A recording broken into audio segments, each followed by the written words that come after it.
Hello दोस्तों, मैं dicky Aryan आपके लिए लेकर आए हैं फ्लूइड मैकेनिक्स एंड मशीनरी का ऑब्जेक्टिव टाइप क्वेश्चन। ये फर्स्ट चैप्टर फ्लूइड 420 चल रहा है, जिसका ये पार्ट यहाँ डिस्कस करेंगे। यदि आपके पास कोई भी पीडीएफ हो जिसे आप सोल्यूशन चाहते हो तो आप हमें mekdharam@gmail.com पर भेज सकते हैं। चलिए स्टार्ट करते हैं आज का पहला क्वेश्चन। पहले क्वेश्चन में हमें मैच कराना है लिस्ट 1 और लिस्ट 2 में मैच करना। फर्स्ट लिस्ट में properties of the fluid given है और सेकंड लिस्ट में डेफिनेशन या रिजल्ट दिया है। आइडियल फ्लूइड, तो आइडियल फ्लूइड हम लोग जानते हैं कि इनविस्कस होता है, इनकम्प्रेसिबल होता है। तो यहाँ पर देखते हैं या सरफेस टेंशन जीरो भी होता है, यानी वर्चुअल फ्लूइड है। आइडियल फ्लूइड यानी कि फ्लूइड ऑफ जीरो विस्कोसिटी, यानी कि दूसरा आंसर आ जाएगा इसका, यानी कि 2 आने वाला आंसर। न्यूटोनियन फ्लूइड होता है जो tau equal to mu into D Y को लॉ को फॉलो करता है, यानी कि viscosity does not vary with rate of deformation. ये भी चीज विस्कोसिटी कांस्टेंट होता है। यहाँ पर बी का दूसरा हो जाएगा, देखिए बी का दूसरा हो जाएगा, बी का पहला हो जाएगा आपका, यानी कि ये हो सकता है चाहे ये हो सकता है, ये नहीं होगा। Mu by rho kinematic viscosity यानी कि 5 हो जाएगा। एंड मरकरी इन ग्लास, जब मरकरी इन ग्लास जाएगा तो कैपिलरी एक्शन होगा, एंड यहाँ पर मरकरी दिया हुआ है तो डिफ्रेक्शन होगा, यानी कि 4th होने वाला है, यानी कि इसका सही आंसर हमारा डी आने वाला है। चलते हैं नेक्स्ट क्वेश्चन की ओर। यहाँ भी मैचिंग कराना है फर्स्ट लिस्ट में जो टाइप ऑफ फ्लूइड दिया हुआ है और वेरिएशन ऑफ शियर स्ट्रेस मिलाना है। यहाँ पर आइडियल फ्लूइड दिया हुआ है, तो आइडियल फ्लूइड हम लोग जाने कि जो जिसका शियर स्ट्रेस 0 होता है, क्योंकि म्यू 0 है, इनकम्प्रेसिबल, इनविस्कस, सरफेस टेंशन भी 0 है, यानी कि 4 हो जाएगा। यहाँ का ए का 4 हो जाएगा, यानी कि आपका ए होने वाला है चाहे ए होने वाला है, ए होने वाला, ठीक है। न्यूटोनियन फ्लूइड में क्या होता है कि जो न्यूटन्स लॉ को फॉलो करते हैं, यानी कि shear stress varies linearly with rate of strain, के पहला होगा, यानी कि ए होने वाला है, ठीक है। नॉन न्यूटोनियन जो वैलिड नहीं करते हैं न्यूटोनियंस लॉ को, shear stress does not vary with linearly with strain, यानी कि दूसरा होने वाला है यहाँ, ठीक है। बाइंगम फ्लूइड यानी कि fluid behaves like a solid until minimum yield stress beyond which it exhibits a linear relationship between the shear stress and rate of strain, यानी कि तीनों, यानी कि सही आंसर हमारा कितना आएगा यहाँ पर, डी सही आंसर आएगा। एक्चुअली हम नेक्स्ट क्वेश्चन देखते हैं कि if the relationship between the shear stress and rate of shear strain means D Y, इसको रेट ऑफ शियर स्ट्रेन भी कहते हैं या वेलोसिटी ग्रेडिएंट कहते हैं, is expressed by that one the fluid which exponent if n equal to greater than 1 होगा तो कौन सा फ्लूइड होगा, तो n ग्रेटर देन 1 होगा तो यहाँ पर डायलेटेंट फ्लूइड होगा, क्योंकि n ग्रेटर देन 1 है तो डायलेटेंट फ्लूइड होगा। एक तो एक्चुअली 2 प्रकार के फ्लूइड होते हैं, एक न्यूटोनियन फ्लूइड होते हैं, एक नॉन न्यूटोनियन फ्लूइड होता है। न्यूटोनियन फ्लूइड जो न्यूटन्स लॉ का फॉलो करता है, tau equal to mu into D by D Y, ये फॉलो करेगा और न्यूटोनियन फ्लूइड कहलाएगा। यहाँ पर देखिए डायलेटेंट फ्लूइड है, सूडो फ्लूइड मीन्स ब्लड आएगा, और dilatant means n greater than 1 होगा, pseudo means n less than 1 होगा। यहाँ पर देखिए थाइक्सोट्रोपिक फ्लूइड है और रेहियोपैक्टिक फ्लूइड है। देखो थाइक्सोट्रोपिक फ्लूइड में यदि टाइम इंक्रीज करेगा, यहाँ थाइक्सोट्रोपिक मीन्स n लेस देन 1 होगा, रेहियोपैक्टिक मीन्स n ग्रेटर देन 1 होगा।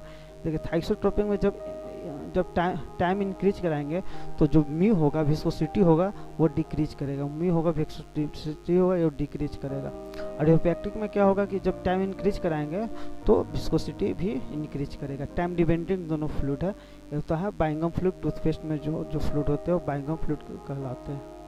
ये देखिए यहाँ पर दिया हुआ है, ये सॉलिड है, इलास्टिक सॉलिड मटेरियल है। आइडियल फ्लूइड ये है जो रेसिस्ट नहीं कर रहा है, बहुत अच्छा स्लाइड है, गो थ्रू जाइए ये सब। चलते हैं नेक्स्ट क्वेश्चन की ओर। Pseudoplastic is a fluid for which, pseudoplastic fluid क्या होता है कि देखिए सूडोप्लास्टिक जैसे कि ब्लड फ्लूइड है जो सूडोप्लास्टिक है, उसमें क्या होता है जो विस्कोसिटी होता है वो मतलब शियर स्ट्रेस के इनडायरेक्टली प्रोपोर्शनल होता है, यानी कि शियर स्ट्रेस इंक्रीज कर देगा तो विस्कोसिटी डिक्रीज करता है, यानी कि डायनेमिक विस्कोसिटी, मतलब हम लोग जनरल विस्कोसिटी कहेंगे तो डायनेमिक विस्कोसिटी ही कहेंगे, is decrease as the rate of shear increase, यानी कि ये हमारा सही आंसर आ जाएगा यहाँ पर। नेक्स्ट क्वेश्चन देखते हैं। Which of the following exhibits a certain shear stress at a zero shear strain rate and followed by the straight line relationship between the shear stress and strain? ये बाइंगम fluid कहलाता है, यानी कि इसे यहाँ पर सही आंसर क्या होगा, आइडियल बाइंगम फ्लूइड, यानी कि बी सही आंसर हो जाएगा। चलते हैं नेक्स्ट क्वेश्चन की ओर। ये मेरा 6 क्वेश्चन है, इसमें मैच कराना है फर्स्ट लिस्ट में और सेकंड लिस्ट में मैच कराना है। देखिए इफ़ एन इक्वल टू 1 यहाँ पर पुट करेंगे तो न्यूटोनियन फ्लूइड होगा, यानी कि ए का तीसरा होने वाला है, यानी कि ये होगा चाहे ये होगा। जब n लेस देन 1 होगा तो स्यूडो फ्लूइड बनाएगा, तो इसका 4 होने वाला है, यानी कि ये होगा। देखिए n ग्रेटर देन 1 होगा, देखिए n ग्रेटर देन डाइलेटेंट होगा, यानी कि दूसरा होगा। और जब n इक्वल टू 1 होगा थोड़ा सा शेयर भी मतलब एग्जिस्ट करेगा, तो ये बाइंगम कहलाता है, तो ये बाइंगम का फर्स्ट हो जाएगा, यानी कि ये हो जाएगा। यानी कि आंसर सही कौन सा आएगा, सी सही आंसर आएगा। चलते हैं नेक्स्ट क्वेश्चन की ओर। यहाँ भी मैच फर्स्ट और सेकंड में कराना है और करेक्ट आंसर को लिखना है। देखिए आइडियल फ्लूइड क्या कहलाता है, जो जीरो विस्कोसिटी होता है, जिस viscosity equal to 0 ideal fluid कहलाएगा, तो हमारा ए का पहला ही होगा।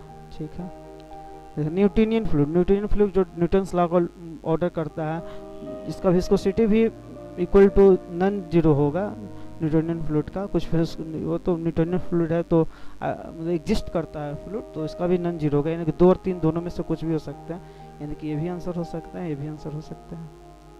इनविस्कस फ्लूइड वो कहा जाता है कि विस्कोसिटी 0 होता है, जैसे इनकम्प्रेसिबल से चलते इनविस्कस टर्म आया है, यानी कि 0 आंसर आएगा, सी का पहला आएगा, यानी कि ये आएगा। रियल जो एग्जिस्ट करता है तो उसका तो कुछ होगा, तो रियल फ्लूइड 2 और 3 दोनों में से कुछ भी हो सकता है, नॉन जीरो भी होगा रियल फ्लूइड, जो जैसे वाटर है न्यूटन्स लॉ को फॉलो करता है, तो shear stress mu into dy है, तो कुछ भी हो जाएगा, 2 3 में से दोनों में से कुछ हो सकता है, तो डी का 2 3, यहाँ 2 दिया हुआ है तो 2 मार देंगे, तो सी आंसर सही होगा। जो रहेगा मतलब दिया हुआ उसी में मारेंगे ना, कुछ तो मारना ही है, तो जो सही है ऑप्शन दिया हुआ उसी गिवन में से मारेंगे। चलते हैं नेक्स्ट क्वेश्चन की ओर। यहाँ पर देखिए कि in an experiment to determine the rheological behavior of a material to observe the relation between shear stress and shear strain, ये जितना जो बिहेवियर में दिखाया गया टाउ और dy में रिलेशन ये दिया गया, द मटेरियल इज, देखिए यहाँ पर 0.5 दिया हुआ है, तो ये मटेरियल दिया, यहाँ n लेस देन 1 है, यानी कि n लेस देन 1 है, तो हम अभी भी पढ़े थे कि 2 प्रकार के होते हैं जब इस तरह का रिलेशन होता है, तो यदि 1 रहता तो बाइंगम फ्लूइड हो जाता, n लेस देन 1 है तो थाइक्सोट्रोपिक हो जाता है, तो थाइक्सोट्रोपिक, जब n ग्रेटर देन होता है रेहियोपैक्टिक हो जाता, n ग्रेटर 1 होता तो रेहियोपैक्टिक हो जाता। थाइक्सोट्रोपिक में होता है कि टाइम इंक्रीज कराइएगा तो विस्कोसिटी डिक्रीज करेगा, क्या करेगा। चलते हैं नेक्स्ट क्वेश्चन की ओर।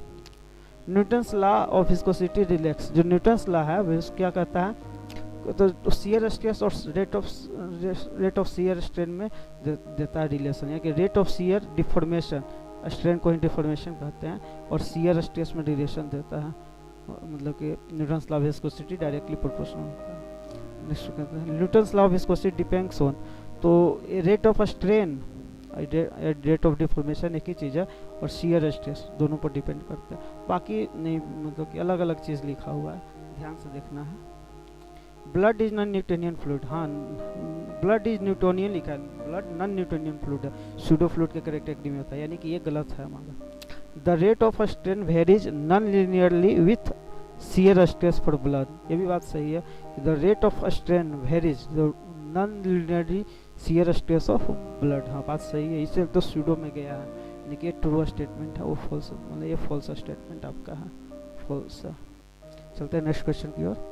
देखिए यहाँ पर दिया गया है कोई एक्सपेरिमेंट में the flowing shear stress time rate of और शियर स्ट्रेन ऑब्टेन गिवन गया, यानी कि टाइम रेट और शियर स्ट्रेस का मान दिया गया है यहाँ पर है, तो कौन सा फ्लूइड है ये क्लासीफाई करना है। ठीक है, तो मान के dy दिया हुआ है, ये तो शियर स्ट्रेन है, और इसका शियर स्ट्रेस दिया 0 पर 0 दे रहा है, 0 पर 0 दे रहा है, ये जो है टाउ इक्वल टू dy का लाइन है, टाउ इक्वल टू dy का लाइन है जो है 0 पर 0 है, जब मतलब कि मान लीजिए रेट ऑफ स्ट्रेन 2 था, तो 2 से कम 1.4 है, तो नीचे ही आएगा 1.4, तो यही चलते नीचे यहाँ पर है। जब 3 था तो 3 पर 3 यहाँ पर होगा, एक तो x इक्वल टू y का लाइन है, तो 2.6 नीचे आएगा, फिर यहाँ आएगा, यानी कि कुछ मतलब इस तरह का रिलेशन बनाएगा। किसका रिलेशन, डायलेटेंट फ्लूइड है, n ग्रेटर देन, तो इसका क्या आंसर आ जाएगा, सही आंसर हमारा आंसर आएगा डी आंसर आएगा, डायलेटेंट फ्लूइड सही आंसर आएगा। Thanks for watching.